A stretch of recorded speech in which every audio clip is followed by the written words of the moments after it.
So students, let me start with the new chapter, chapter 9, strategies for enhancement in food production. Now strategies means ਰਣਨੀਤੀਆਂ ਰਣਨੀਤੀਆਂ ਅਧਿਕ ਮਾਤਰਾ ਵਿੱਚ ਉਤਪਾਦ ਕਰਨ ਲਈ, ਠੀਕ ਹੈ। ਟੂ ਇਨਕਰੀਜ਼ ਦੀ ਪ੍ਰੋਡਕਸ਼ਨ, ਉਹ ਪ੍ਰੋਡਕਸ਼ਨ ਕ੍ਰੌਪਸ ਦੀ ਯੀਲਡ ਵੀ ਹੋ ਸਕਦੀ ਹੈ, ਮਿਲਕ ਦੀ ਹੋ ਸਕਦੀ ਹੈ, ਹਨੀ ਦੀ ਹੋ ਸਕਦੀ ਹੈ, ਠੀਕ ਹੈ। ਤਾਂ ਕਰਕੇ ਆਪਾਂ ਮਤਲਬ ਜਿੰਨੇ ਵੀ ਆਰਗੇਨਿਜ਼ਮਸ ਹੈ ਧਰਤੀ 'ਤੇ ਉਹਨਾਂ ਨੂੰ ਸਾਰਿਆਂ ਨੂੰ ਫੂਡ ਮਿਲ ਸਕੇ। ਤਾਂ ਆਪਾਂ ਇਸ ਚੈਪਟਰ ਦੇ ਵਿੱਚ ਅਲੱਗ-ਅਲੱਗ ਸਟ੍ਰੈਟਜੀਜ਼ ਡਿਸਕਸ ਕਰਨੀ ਹੈ ਜਿਨ੍ਹਾਂ ਦੇ ਨਾਲ ਆਪਾਂ ਉਤਪਾਦਨ ਜਿਹੜਾ ਹੈ ਉਹ ਵਧਾ ਸਕਦੇ ਹਾਂ। So now let's first discuss about the animal husbandry. It is the agricultural practice of breeding and raising livestock like buffaloes, cows, pigs, cattle, sheep, goat and poultry. ਬੇਟੇ ਇਹਨਾਂ ਜਾਨਵਰਾਂ ਨੂੰ ਪਾਲਣਾ, ਇਹਨਾਂ ਨੂੰ ਬਰੀਡ ਕਰਾਉਣਾ is called as animal husbandry. Or in simple words we can say that to take care of animals, because we get a lot of products, lots and lots of products from the animals, right? So ਇਹ ਬੇਟੇ ਕਿਉਂ ਆਪਾਂ ਨੂੰ ਜ਼ਰੂਰਤ ਕਿਉਂ ਪੈ ਰਹੀ ਹੈ? ਬਿਕੋਜ਼ ਇੰਡੀਆ 'ਚ ਜਿਹੜਾ ਹੈ ਬੇਟੇ ਲਾਈਵ ਸਟਾਕ ਦੀ ਜਿਹੜੀ ਪਰਸੈਂਟੇਜ ਹੈ ਉਹ ਕਾਫੀ ਜ਼ਿਆਦਾ ਹੈ, ਪਰ ਉਤਪਾਦਨ ਘੱਟ ਹੈ। So India and China have more than 70% of the livestock in the world, ਠੀਕ ਹੈ। ਲਾਈਵ ਸਟਾਕ ਤਾਂ 70% ਹੈ, ਬਟ ਕੰਟਰੀਬਿਊਸ਼ਨ ਕਿੰਨੀ ਹੈ? 25% ਟੂ ਦ ਇੰਟਰਨੈਸ਼ਨਲ ਮਾਰਕੀਟ।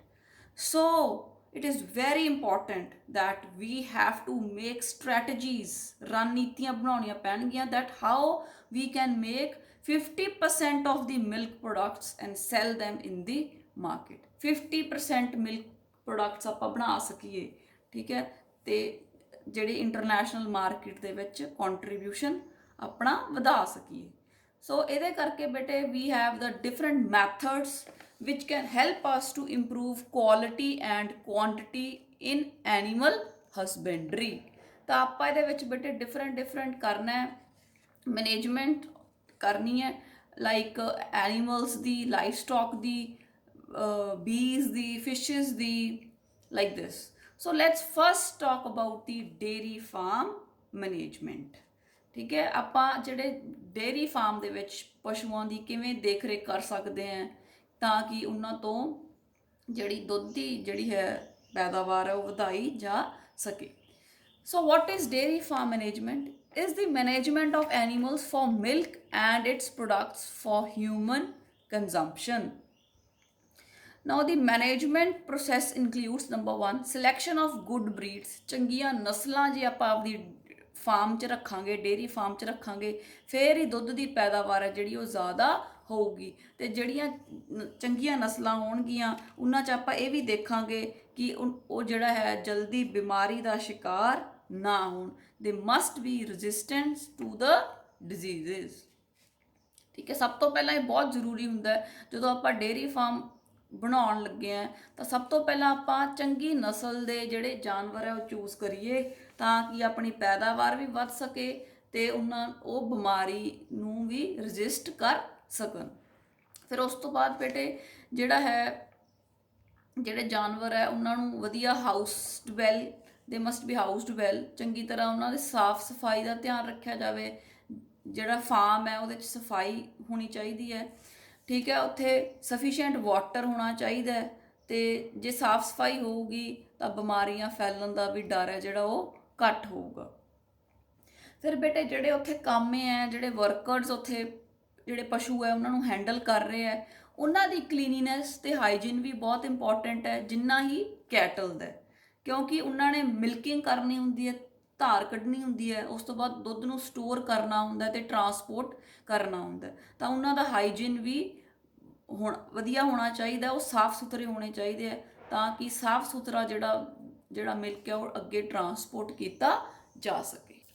ਉਸ ਤੋਂ ਬਾਅਦ ਬੇਟੇ ਜਿਹੜੇ ਜਾਨਵਰ ਹੈ ਉਹਨਾਂ ਦੀ ਦੇਖ ਰੇਖ ਲਈ ਜਿਹੜੇ ਵੈਟਰਨਰੀ ਡਾਕਟਰਸ ਹੈ ਉਹ ਰੈਗੂਲਰਲੀ ਡੇਅਰੀ ਫਾਰਮ ਦੇ ਵਿੱਚ ਵਿਜ਼ਿਟ ਕਰਨ ਤੇ ਟਾਈਮ ਟੂ ਟਾਈਮ ਜਿਹੜੀ ਵੈਕਸੀਨੇਸ਼ਨ ਆਫ ਐਨੀਮਲਸ ਹੈ ਉਹ ਹੋਣੀ ਚਾਹੀਦੀ ਹੈ। ਉਸ ਤੋਂ ਬਾਅਦ ਬੇਟੇ ਜਿਹੜੇ ਡਾਕਟਰਸ ਹੈ they can easily identify the infected animals, ਤੇ ਫਿਰ ਉਸ ਤੋਂ ਬਾਅਦ ਜਿਹੜੇ ਮਤਲਬ ਕੋਈ ਆਪਾਂ ਨੂੰ ਲੱਗਦਾ ਹੈ ਵੀ suffering from some disease or they are suspected to be infected with an infectious disease, they must be isolated. ਉਹਨਾਂ ਨੂੰ ਦੂਰ ਅਲੱਗ ਕਰਕੇ ਰੱਖ ਲਿਆ ਜਾਂਦਾ ਹੈ ਜਿਹੜੇ ਜਾਨਵਰ ਜਿਹੜੇ ਜਿਨ੍ਹਾਂ ਨੂੰ ਇਨਫੈਕਸ਼ਨ ਹੁੰਦੀ, ਕਿਉਂਕਿ ਇੱਕ ਜਾਨਵਰ ਤੋਂ ਜਿਹੜੀ ਇਨਫੈਕਸ਼ਨ ਹੈ ਉਹ ਦੂਸਰੇ ਜਾਨਵਰ ਤੱਕ ਜਿਹੜੀ ਹੈਗੀ ਉਹ ਫੈਲ ਸਕਦੀ ਹੈ। ਤਾਂ ਡੇਅਰੀ ਫਾਰਮ ਦੇ ਵਿੱਚ ਬੇਟੇ ਡਿਫਰੈਂਟ ਬਰੀਡਸ ਆਫ ਕਾਊਜ਼ ਜਿਹੜੀਆਂ ਰੱਖੀਆਂ ਜਾਂਦੀਆਂ and different breeds of buffaloes ਵੀ ਰੱਖੀਆਂ ਜਾਂਦੀਆਂ। Let's discuss about the different breeds of the cows. ਉਹ ਬੇਟੇ ਹੈਗੀ ਹੈ ਗਿਰ, ਸਾਹੀਵਾਲ, ਰੈੱਡ ਸਿੰਧੀ। ਅਤੇ ਬਫਲੋਜ਼ ਦੀ ਬੇਟੇ ਜਿਹੜੀਆਂ ਬਰੀਡਸ ਆਮ ਤੌਰ 'ਤੇ ਪਾਲੀਆਂ ਜਾਂਦੀਆਂ ਤੇ ਆਰ ਮੁर्रा, ਨੀਲੀ ਰਾਵੀ ਐਂਡ ਸੁਰਤੀ, ਰਾਈਟ। ਅਤੇ ਜਿਹੜੀ ਬਫਲੋਜ਼ ਹੁੰਦੀਆਂ ਬੇਟੇ ਜਿਹੜਾ ਇਹਨਾਂ ਦਾ ਜਿਹੜਾ ਮਿਲਕ ਹੁੰਦਾ they have a high fat content. Fat content ਬਹੁਤ ਜ਼ਿਆਦਾ ਹੁੰਦਾ ਹੈ ਕਿਉਂਕਿ they have a bigger size of the fat globules, ਠੀਕ ਹੈ। ਫੈਟ ਕੰਟੈਂਟ ਬਫਲੋ ਦੇ ਮਿਲਕ ਦੇ ਵਿੱਚ ਜਿਹੜਾ ਆਪਾਂ ਕਹਾਂਗੇ ਜ਼ਿਆਦਾ ਹੁੰਦਾ ਹੈ। ਅਤੇ ਜਿਹੜਾ ਇਹ ਮਿਲਕ ਹੁੰਦਾ ਹੈ ਕੈਲਸ਼ੀਅਮ ਅਤੇ ਫਾਸਫੋਰਸ ਨਾਲ ਭਰਪੂਰ ਹੁੰਦਾ ਜਿਹੜਾ ਬਫਲੋ ਦਾ ਮਿਲਕ ਹੈ। ਅਤੇ ਜਿਹੜਾ ਬੇਟਾ ਕਾਓ ਦਾ ਮਿਲਕ ਹੈ ਆਪਾਂ ਕਹਿੰਦੇ ਹਾਂ ਜਾਂ ਕਾਓ ਦਾ ਘੀ ਹੈ ਜਿਹੜਾ ਆਪਾਂ ਦੇਖਦੇ ਹਾਂ that is golden in colour, ਠੀਕ ਹੈ। ਉਹ ਗੋਲਡਨ ਕਿਉਂ ਹੋ ਜਾਂਦਾ ਹੈ? ਜਿਹੜਾ ਬਫਲੋ ਦਾ ਹੁੰਦਾ that is white in colour, ਕਿਉਂਕਿ ਬੇਟਾ ਕਾਓ ਦੇ ਵਿੱਚ ਜਿਹੜਾ ਹੈਗਾ ਜਿਹੜੇ ਕੈਰੋਟੀਨੋਇਡਸ ਹੈ ਉਹ ਚੰਗੀ ਤਰ੍ਹਾਂ ਵਾਈਟਾਮਿਨਸ ਦੇ ਵਿੱਚ ਕਨਵਰਟ ਨਹੀਂ ਹੁੰਦੇ। ਜਿਹੜੇ ਲਿਵਰ ਸੈਲਸ ਹੁੰਦੇ ਹੈ, ਠੀਕ ਹੈ, ਉਹਨਾਂ ਦੇ ਅੰਦਰ ਜਿਹੜੇ ਕੈਰੋਟੀਨੋਇਡਸ ਹੁੰਦੇ ਆ ਉਹਨਾਂ ਨੇ ਵਾਈਟਾਮਿਨ ਏ 'ਚ ਕਨਵਰਟ ਹੋਣਾ ਹੁੰਦਾ ਤਾਂ ਉਹ ਇਨਕੰਪਲੀਟਲੀ ਕਨਵਰਟ ਹੁੰਦੇ ਆ। So the cow's milk is golden in colour whereas the buffalo's milk and ghee is white in color. So this is the difference, right? ਤੇ ਉਸ ਤੋਂ ਬਾਅਦ ਬੇਟੇ ਆਪਾਂ ਬਹੁਤ ਸਾਰਾ ਕੰਮ ਲੈ ਸਕਦੇ ਹਾਂ ਬਫਲੋਜ਼ ਤੋਂ, ਕਾਊਜ਼ ਤੋਂ, ਠੀਕ ਹੈ। ਜਿਵੇਂ ਸਭ ਤੋਂ ਪਹਿਲਾਂ ਤਾਂ ਆਪਾਂ ਕਹਿ ਸਕਦੇ ਹਾਂ ਮਿਲਕ ਲੈ ਸਕਦੇ ਹਾਂ। ਫਿਰ ਬੇਟੇ ਆਪਾਂ ਉਹਨਾਂ ਤੋਂ ਖੇਤਾਂ 'ਚ ਹਲ ਵਾਹੁਣ ਲਈ pulling the carts and for the ploughing of the fields ਜਿਹੜੇ ਹੈਗੇ ਆ ਮੇਲਸ ਬਫਲੋ ਦੇ ਅਤੇ ਕਾਓ ਦੇ ਜਿਹੜੇ ਮੇਲਸ ਹੈ ਉਹਨਾਂ ਤੋਂ ਆਪਾਂ ਇਹ ਖੇਤ 'ਚ ਕੰਮ ਕਰਾ ਸਕਦੇ ਹਾਂ। ਫਿਰ ਬੇਟੇ ਜਿਹੜੀਆਂ ਬਫਲੋਸ ਅਤੇ ਕਾਊਜ਼ ਦੀ ਮਨਿਓਰ ਜਿਹੜੀ ਹੈ ਉਹ ਆਪਾਂ ਖੇਤਾਂ ਦੇ ਵਿੱਚ ਐਡ ਕਰ ਸਕਦੇ ਹਾਂ। ਲੈਦਰ ਮਿਲ ਸਕਦਾ ਹੈ, ਮੀਟ ਮਿਲਦਾ ਹੈ, ਰਾਈਟ। ਐਂਡ ਦੈਨ ਹੌਰਨਸ ਜਿਹੜੇ ਉਹਨਾਂ ਦੇ ਸਿੰਗ ਹੈ ਉਹਨਾਂ ਦੀਆਂ ਵੀ ਡਿਫਰੈਂਟ ਯੂਜ਼ਸ ਹੁੰਦੀਆਂ ਜਿਹੜੀਆਂ ਆਪਣੇ ਕੈਟਲ ਜਿਹੜੇ ਹੈਗੇ ਐਨੀਮਲਸ।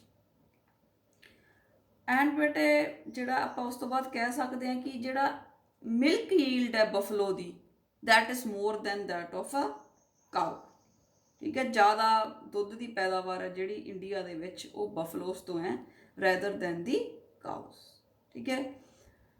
ਬਫਲੋਜ਼ ਹੈ ਜਿਹੜੀਆਂ they can live longer than the cows and buffaloes have better adaptability and disease resistant. ਜਿਹੜੀ ਗਾਂ ਹੈ ਉਹ ਥੋੜ੍ਹੀ ਜਲਦੀ ਬਿਮਾਰੀ ਦਾ ਸ਼ਿਕਾਰ ਹੋ ਜਾਂਦੀ ਹੈ ਪਰ buffaloes they are more adapted, right? So these are the points which we must remember while we select the different breeds of the cattle animals ਤਾਂ ਕਿ ਜਿਹੜਾ ਆਪਣੀ ਪੈਦਾਵਾਰ ਹੈ ਡੇਅਰੀ ਫਾਰਮ ਦੇ ਵਿੱਚ ਉਹ ਆਪਾਂ ਨੂੰ ਵਧੀਆ ਹੋਵੇ ਅਤੇ ਜਿਹੜਾ ਹੈ ਇਨਕਮ ਦਾ ਸੋਰਸ ਵੀ ਬਣ ਜਾਏ। ਤਾਂ ਬੇਟੇ ਆਪਾਂ ਇਹ ਕਹਿ ਸਕਦੇ ਹਾਂ ਕਿ ਜੇ ਤਾਂ ਆਪਾਂ ਤਕੜੇ ਹੋਣਾ ਹੈ ਤਾਂ ਆਪਾਂ ਨੂੰ ਬਫਲੋ ਦਾ ਘਿਓ ਖਾਣਾ ਚਾਹੀਦਾ ਹੈ because it is having more fat content, more calcium and phosphorus. And ਜੇ ਆਪਣੀ ਆਈਸਾਈਟ ਵੀਕ ਹੈ, ਅੱਖਾਂ ਕਮਜ਼ੋਰ ਹੈ ਤਾਂ ਆਪਾਂ ਨੂੰ ਕਾਓ ਦਾ ਮਿਲਕ ਖਾਣਾ ਚਾਹੀਦਾ ਹੈ because it is rich in vitamin A. So next we have the poultry farm management. Now what it is, it deals with the rearing of fowls, the chickens, ducks, turkeys for their eggs and meat, ਠੀਕ ਹੈ। ਡਕਸ ਨੂੰ, turkey, chicken ਇਹਨਾਂ ਨੂੰ ਕੁੱਕੜਾਂ ਨੂੰ ਪਾਲਣਾ ਤਾਂ ਕਿ ਉਹਨਾਂ ਤੋਂ ਅੰਡੇ ਅਤੇ ਜਿਹੜਾ ਹੈਗਾ ਮੀਟ ਪ੍ਰਾਪਤ ਕੀਤਾ ਜਾ ਸਕੇ।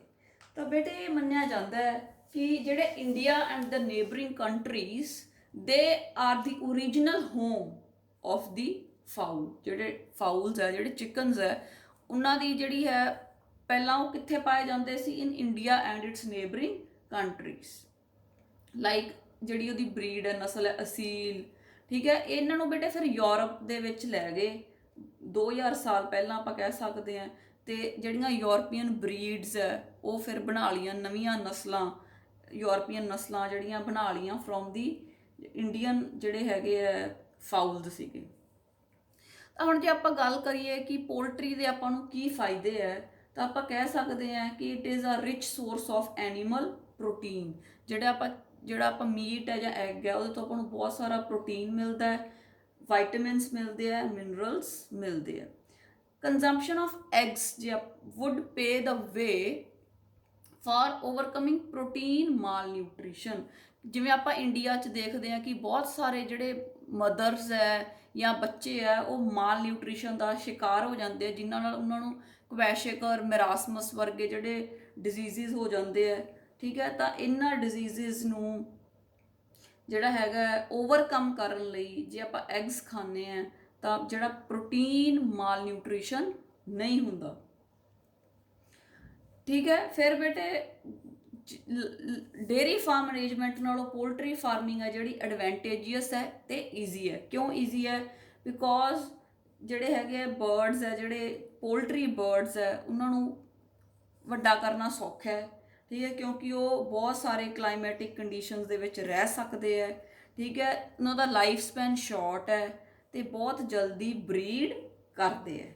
ਠੀਕ ਹੈ, ਜਿਹੜੀ ਆਮ ਹੈਨ ਹੁੰਦੀ ਹੈ ਉਹ ਬੇਟੇ 60 ਐਗਸ ਪਰ ਈਅਰ ਦਿੰਦੀ ਹੈ, ਪਰ ਜਿਹੜੀਆਂ ਨਵੀਆਂ ਹਾਈ ਹੀਲਡਿੰਗ ਵਰਾਇਟੀਜ਼ ਹਾਈਬ੍ਰਿਡਸ ਬਣਾ ਲਏ, ਦੇ ਕੈਨ ਲੇ 240 ਐਗਸ, ਦੇ ਕੈਨ ਲੇ ਅਪ ਟੂ 240 ਐਗਸ।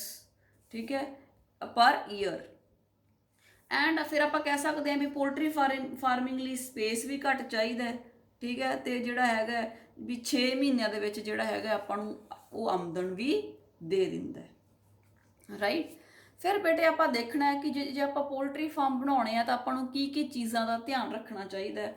ਤਾਂ first is selection of disease free and suitable poultry breeds. ਕਿ ਸਭ ਤੋਂ ਪਹਿਲਾਂ ਆਪਾਂ ਇਹ ਦੇਖੀਏ ਕਿ ਜਿਹੜੀ ਆਪਾਂ ਨਸਲ ਚੂਜ਼ ਕਰ ਰਹੇ ਹਾਂ, ਠੀਕ ਹੈ, ਉਹ ਕਿੰਨਾ ਕੁ ਜਿਹੜਾ ਮੀਟ ਹੈ ਉਹ ਪ੍ਰੋਡਿਊਸ ਕਰ ਸਕਦੀ ਹੈ ਜਾਂ ਕਿੰਨੇ ਐਗਸ ਪ੍ਰੋਡਿਊਸ ਕਰਦੀ ਹੈ ਪਰ ਈਅਰ। ਉਸ ਹਿਸਾਬ ਨਾਲ ਆਪਾਂ ਨੂੰ ਉਹਦੇ ਚੋਂ ਜਿਹੜਾ ਹੈ ਬੈਨੀਫਿਟ ਹੋਣਾ। ਉਸ ਤੋਂ ਬਾਅਦ ਬੇਟੇ ਜਿਹੜਾ ਪੋਲਟਰੀ ਫਾਰਮ ਹੈ ਉਹਦੇ ਵਿੱਚ ਜਿਹੜੇ ਆਪਾਂ ਰੱਖਣੇ ਆ ਬਰਡਸ, ਦੇ ਮਸਟ ਬੀ ਕੰਫਰਟੇਬਲ। ਠੀਕ ਹੈ, ਇਹ ਨਹੀਂ ਵੀ ਉਹਨਾਂ ਨੂੰ ਬਹੁਤ ਬੁਰੀ ਤਰ੍ਹਾਂ ਤਾੜਿਆ ਹੋਇਆ, ਆਪਾਂ ਬਹੁਤ ਘੱਟ ਸਪੇਸ ਦਿੱਤਾ ਹੋਇਆ, ਤਾਂ ਉਹਨਾਂ ਦੀ housing should be proper. Then proper ventilation ਹੋਣੀ ਚਾਹੀਦੀ ਹੈ ਪੋਲਟਰੀ ਫਾਰਮ ਦੀ। ਠੀਕ ਹੈ, ਉਸ ਤੋਂ ਬਾਅਦ ਉਹ ਸੇਫ ਹੋਣਾ ਚਾਹੀਦਾ, ਰਾਈਟ। ਤੇ ਉਸ ਤੋਂ ਬਾਅਦ ਆਪਾਂ ਕਹਿ ਸਕਦੇ ਹਾਂ ਕਿ ਉਹਨਾਂ ਨੂੰ ਪ੍ਰੋਪਰ ਫੂਡ ਤੇ ਪ੍ਰੋਪਰ ਜਿਹੜਾ ਹੈਗਾ ਵਾਟਰ ਦੀ ਫੈਸਿਲਿਟੀ ਹੋਣੀ ਚਾਹੀਦੀ ਹੈ ਪੋਲਟਰੀ ਫਾਰਮ ਦੇ ਅੰਦਰ। ਠੀਕ ਹੈ, ਤਾਂ ਕਈ ਵਾਰ ਬੇਟੇ ਇਹਨਾਂ ਨੂੰ ਪਿੰਜਰਾਂ 'ਚ ਵੀ ਰੱਖ ਲਿਆ ਜਾਂਦਾ ਇਨ ਦੀ ਕੇਜਸ। ਜਿਹੜੀ ਪੋਲਟਰੀ ਫਾਰਮ ਦੀ ਫਰਸ਼ ਹੁੰਦੀ ਹੈ, ਜਿਹੜੀ ਫਲੋਰ ਹੁੰਦੀ ਹੈ, ਉਹਦੇ 'ਤੇ ਬੇਟੇ ਪੈਡੀ ਹਸਕ ਜਾਂ ਆਪਾਂ ਕਹਿ ਸਕਦੇ ਹਾਂ ਸਟਰॉ ਜਿਹੜੀ ਹੈ ਉਹ ਪਾਈ ਹੋਣੀ ਚਾਹੀਦੀ ਹੈ। ਰੈਟ ਪ੍ਰੂਫ ਹੋਣਾ ਚਾਹੀਦਾ। ਠੀਕ ਹੈ, ਕਿ ਇਹ ਨਹੀਂ ਕਿ ਚੂਹੇ ਆ ਕੇ ਜਿਹੜੇ ਹੈਗੇ ਆ ਬਰਡਸ ਨੂੰ ਖਾ ਜਾਣ। ਉਸ ਤੋਂ ਬਾਅਦ ਆਪਾਂ ਕਹਿ ਸਕਦੇ ਹਾਂ ਬੇਟੇ ਕਿ light is very essential for high egg production. Light ਦੀ ਜਿਹੜੀ ਪ੍ਰੈਜ਼ੈਂਸ ਆ ਉਹ ਬਹੁਤ ਜ਼ਰੂਰੀ ਹੈ। ਤਾਂ ਜਿਹੜੇ ਪੋਲਟਰੀ ਫਾਰਮਸ ਕਈ ਵਾਰ ਹੁੰਦਾ ਪ੍ਰੋਪਰ ਲਾਈਟ ਦੀ ਫੈਸਿਲਿਟੀ ਨਹੀਂ ਹੁੰਦੀ, ਤਾਂ ਉੱਥੇ ਬੇਟੇ ਫਿਰ ਆਰਟੀਫਿਸ਼ੀਅਲ ਲਾਈਟ ਦਾ ਜਿਹੜਾ ਹੈਗਾ ਉਹ ਇੰਤਜ਼ਾਮ ਕੀਤਾ ਜਾਂਦਾ। ਬਹੁਤ ਸਾਰੇ ਟਿਊਬਸ ਤੇ ਬਲਬਸ ਲਗਾਏ ਜਾਂਦੇ ਆ ਜਿਹਦੇ ਨਾਲ ਜਿਹੜੀ ਹੈ ਲਾਈਟ ਦੀ ਜਿਹੜੀ ਪ੍ਰੋਵਾਈਡ ਕਰਾਈ ਜਾਂਦੀ ਹੈ ਬਰਡਸ ਨੂੰ, ਫਿਰ ਹੀ ਉਹ ਜਿਹੜਾ ਹੈ ਐਗ ਜਿਹੜੇ ਹੈ ਉਹ ਲੇ ਕਰ ਸਕਦੇ ਆ। So light is essential for high egg production. 14 to 16 hours of the light, 14 ਤੋਂ 16 ਘੰਟੇ ਜਿਹੜੀ ਲਾਈਟ ਹੈ ਉਹ ਪੋਲਟਰੀ ਫਾਰਮ ਦੇ ਅੰਦਰ ਆਉਣੀ ਚਾਹੀਦੀ ਹੈ। ਕੁਛ ਤਾਂ ਇਹਦੇ 'ਚੋਂ ਬੇਟੇ ਡੇ ਲਾਈਟ ਹੋ ਗਈ, ਫਿਰ ਬਾਕੀ ਜਿਹੜੀ ਹੈਗੀ ਉਹ ਅੰਦਰ ਜਿਹੜਾ ਲਾਈਟਨਿੰਗ ਜਿਹੜਾ ਸਿਸਟਮ ਹੁੰਦਾ ਉਹਦੇ ਨਾਲ ਦਿੱਤੀ ਜਾਂਦੀ ਹੈ ਫॉर ਦੀ ਆਪਟੀਮਮ ਪ੍ਰੋਡਕਸ਼ਨ। ਉਹ ਜਿਹੜੇ ਐਗਸ ਹੈ ਉਹਨਾਂ ਨੂੰ ਹੈਚ ਕਰਨ ਲਈ ਵੀ ਇੱਕ ਪ੍ਰੋਪਰ ਟੈਂਪਰੇਚਰ ਚਾਹੀਦਾ, ਤਾਂ ਇਸ ਕਰਕੇ ਜਿਹੜੇ ਉਹ ਬਲਬਸ ਵਗੈਰਾ ਅੰਦਰ ਪੋਲਟਰੀ ਫਾਰਮ ਦੇ ਅੰਦਰ ਉਹ ਲਗਾਏ ਜਾਂਦੇ ਹੈ। ਬੇਟੇ ਇਹਦੇ 'ਚ ਆਪਾਂ ਕਹਿ ਸਕਦੇ ਹਾਂ ਵੀ 40 ਵਾਟ ਦੀ ਜਿਹੜੀ ਹੈਗੀ ਹੈ ਸਫੀਸ਼ੀਐਂਟ ਹੁੰਦੀ ਹੈ ਜਿਹੜੀ ਲਾਈਟ ਦਾ ਬਲਬ ਆਪਾਂ ਲਗਾ ਸਕਦੇ ਹਾਂ। ਤੇ ਇਹ ਨਹੀਂ ਕਿ ਪੂਰੀ ਰਾਤ ਹੀ ਲਾਈਟ ਆਪਾਂ ਦੇਣੀ ਹੈ। ਠੀਕ ਹੈ, ਆਪਾਂ ਟੋਟਲ 14 to 16 ਆਵਰਸ ਜਿਹੜੀ ਲਾਈਟ ਹੈ ਉਹ ਪ੍ਰੋਵਾਈਡ ਕਰਨੀ ਹੈ। And light should spread uniformly. फिर बेटे जिहड़ा एक होर ध्यान रखा जाता है कि जिहड़ा पोल्ट्री फार्म है it must be facing the sun, ठीक है, क्योंकि सवेरे सवेरे ਉਹਦੇ ਵਿੱਚ सनलाइट आनी ਜ਼ਰੂਰੀ है। ਤਾਂ ਉਹਦੇ ਨਾਲ ਕੀ ਹੁੰਦਾ ਹੈ, ਜਿੰਨੇ ਵੀ ਜਿਹੜੇ ਕੋਈ ਬੈਕਟੀਰੀਆ ਫੰਜਾਈ ਜਿਹੜੇ ਪੈਦਾ ਹੋ ਰਹੇ ਹੈ, ਠੀਕ ਹੈ, ਉਹ ਨਾਲ ਦੀ ਨਾਲ ਖਤਮ ਹੋ ਜਾਂਦੇ ਆ on exposure to the sunlight. ਨਹੀਂ ਤਾਂ ਫਿਰ ਉਹ ਆਪਣੇ ਜਿਹੜੇ ਬਰਡਸ ਹੈ ਜਿਹੜੇ ਆਪਾਂ ਰੱਖੇ ਆ ਪੋਲਟਰੀ ਬਰਡਸ ਉਹਨਾਂ ਨੂੰ ਇਫੈਕਟ ਕਰਦੇ। ਤਾਂ ਇਹਦੇ ਨਾਲ ਆਪਾਂ ਕਹਿ ਸਕਦੇ ਹਾਂ ਕਿ ਉਹਨਾਂ ਦੀ ਕੇਅਰ ਤੇ ਉਹਨਾਂ ਦੀ ਪੋਲਟਰੀ ਬਰਡਸ ਦੀ ਹਾਈਜੀਨ ਵੀ ਬਹੁਤ ਜ਼ਰੂਰੀ ਹੈ। ਇਹ ਸਭ ਦੇ ਨਾਲ ਨਾਲ ਬੇਟੇ ਜਿਹੜਾ ਪੋਲਟਰੀ ਨੂੰ ਜਿਹੜੀ ਡਾਈਟ ਹੈ that is also very important. ਉਹਦੇ ਵਿੱਚ ਬੇਟੇ ਡਾਈਟ ਜਿਹੜੀ ਆਪਾਂ ਦੇਣੀ ਹੈ ਉਹਨਾਂ ਨੂੰ ਮਿਨਰਲਸ ਹੋਣੇ ਚਾਹੀਦੇ ਹੈ, like calcium, phosphorus, sodium, iodine, iron, ਠੀਕ ਹੈ। ਫਿਰ ਵਾਈਟਮਿਨਸ ਹੋਣੇ ਚਾਹੀਦੇ A, D3, E, folic acids, right. ਤੇ ਜਿਹੜੇ ਬੇਟੇ ਮੇਲ ਬਰੀਡਰਸ ਹੁੰਦੇ ਆ ਜਿਨ੍ਹਾਂ ਤੋਂ ਆਪਾਂ ਚਿਕਨ ਲੈਣਾ ਹੈ, ਠੀਕ ਹੈ, ਫੀਮੇਲ ਬਰੀਡਰਸ ਤੋਂ ਤਾਂ ਜਿਹੜਾ ਹੈਗਾ ਆਪਾਂ ਐਗਸ ਲੈਣੇ ਆ, ਮੇਲਸ ਤੋਂ ਆਪਾਂ ਜਿਹੜਾ ਹੈਗਾ ਮੀਟ ਪ੍ਰਾਪਤ ਕਰਨਾ ਹੈ, ਤਾਂ ਉਹਨਾਂ ਦੀ ਡਾਈਟ 'ਚ ਬੇਟੇ ਐਕਸਟਰਾ ਕੈਲਸ਼ੀਅਮ ਹੋਣਾ ਚਾਹੀਦਾ ਹੈ ਤੇ ਵਿਟਾਮਿਨ E ਹੋਣਾ ਚਾਹੀਦਾ। So a balanced diet is required for the building of the tissues and for the egg production, ਤਾਂ ਕਿ ਉਹਨੂੰ ਵੱਧ ਤੋਂ ਵੱਧ ਵਧਾਇਆ ਜਾ ਸਕੇ।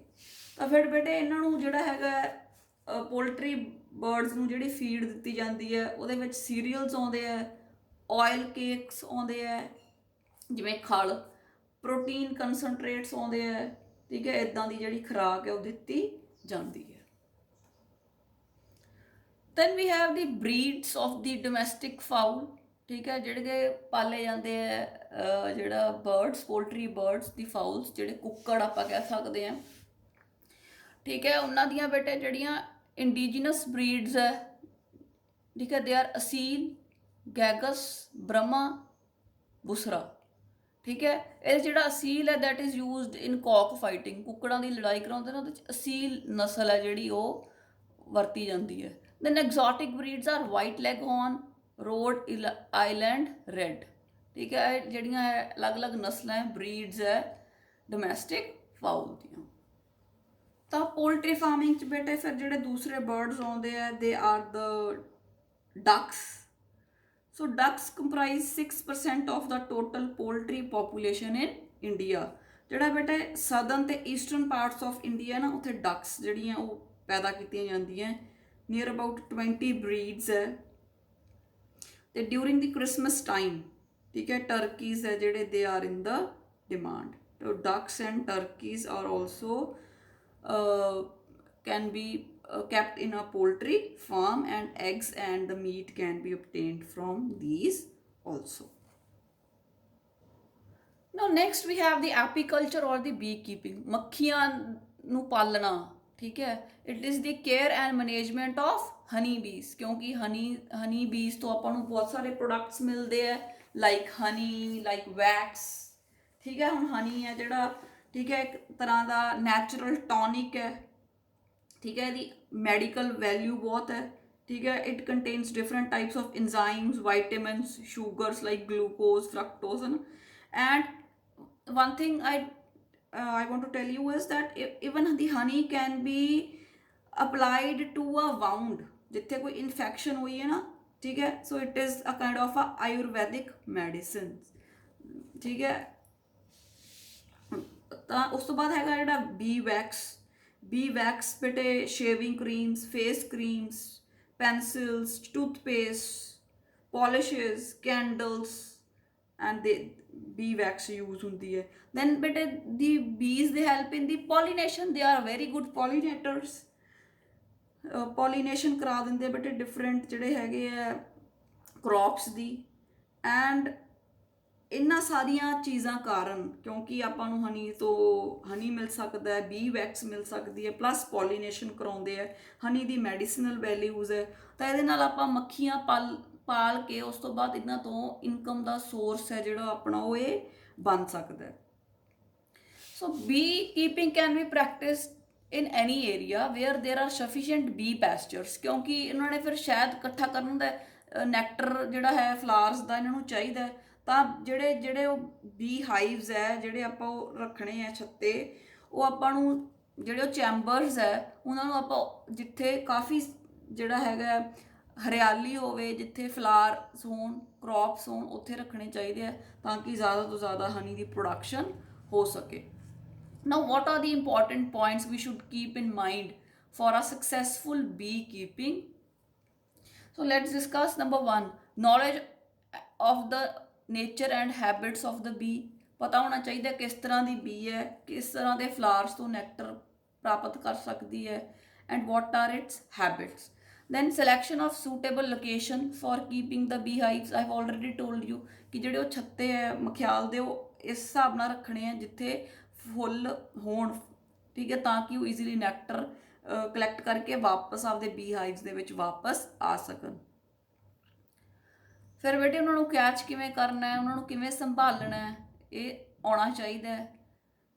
ਡਿਫਰੈਂਟ ਸੀਜ਼ਨਸ ਦੇ ਵਿੱਚ ਕਿਵੇਂ ਕਰਨਾ ਹੈ, ਮੌਨਸੂਨਸ ਦੇ ਵਿੱਚ ਬੀ ਹਾਈਵਸ ਕਿੱਥੇ ਰੱਖਣੇ ਹੈ, ਕਿਵੇਂ ਮੈਨੇਜ ਕਰਨੇ ਹੈ, ਸਮਰਸ ਦੇ ਵਿੱਚ ਕਿੱਦਾਂ, ਵਿੰਟਰਸ ਦੇ ਵਿੱਚ ਮਖਿਆਲ ਨੂੰ ਕਿਵੇਂ ਬਚਾਉਣਾ ਹੈ।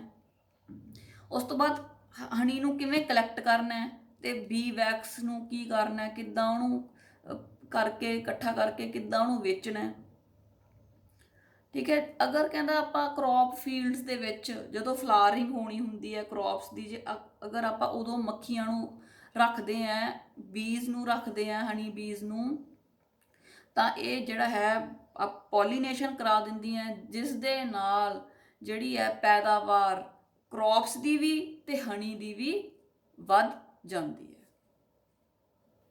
Next we have the common breeds of honey B.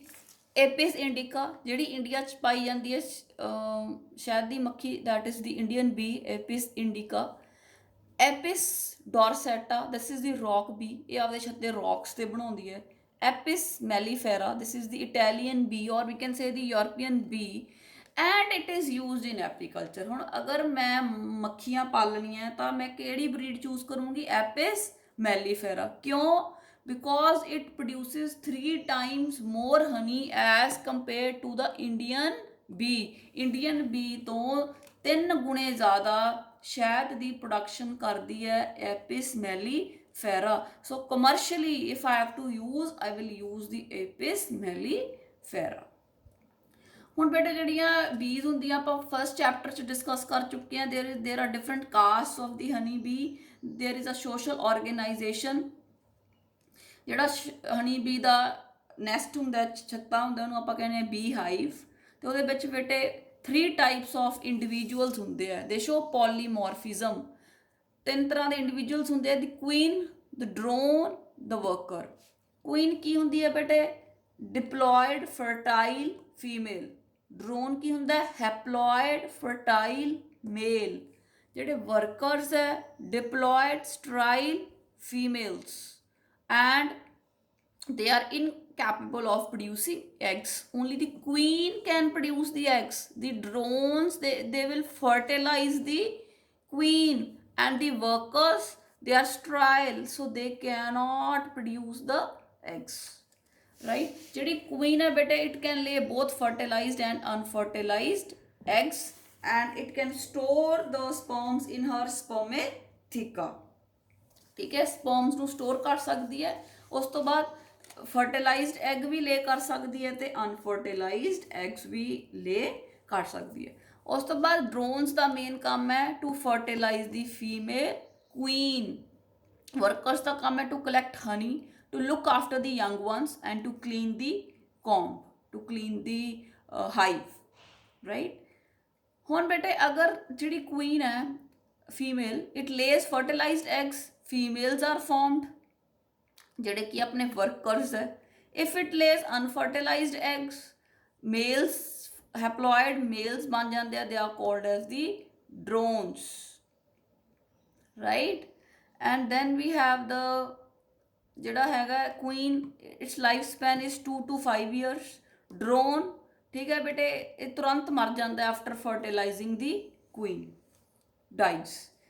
a normal lifespan, an average lifespan is 57 days and worker ਹੈ ਜਿਹੜਾ ਉਹਦਾ ਲਾਈਫ ਸਪੈਨ ਹੈ 4 to 5 months।